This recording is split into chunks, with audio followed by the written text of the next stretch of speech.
Alright guys, I'm gonna start this out. It's 8010 Echo. Um,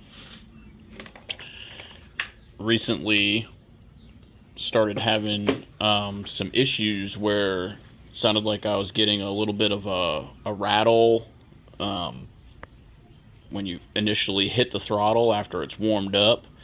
I also was starting to get some hard start issues where I'd have to choke it, turn the choke on and off, on and off, on and off when first firing it up until it got warmed up.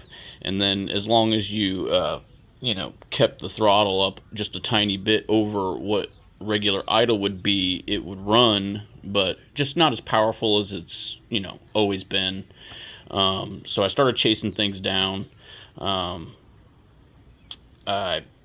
changed out spark plugs. I ended up putting the old one back in because there was nothing wrong with it. But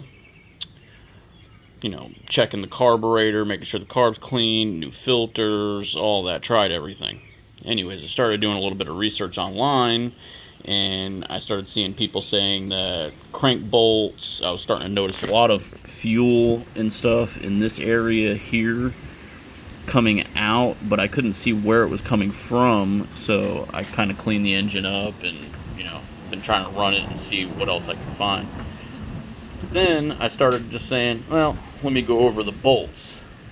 And what I found was all of these power head bolts, all of them except for this back one, were all finger loose. I mean, so loose I was kind of blown away how loose they were. So, if you guys are having any of these issues, hard cold start, not wanting to idle, start checking those head bolts, guys. Alright, keep killing it, long dogs.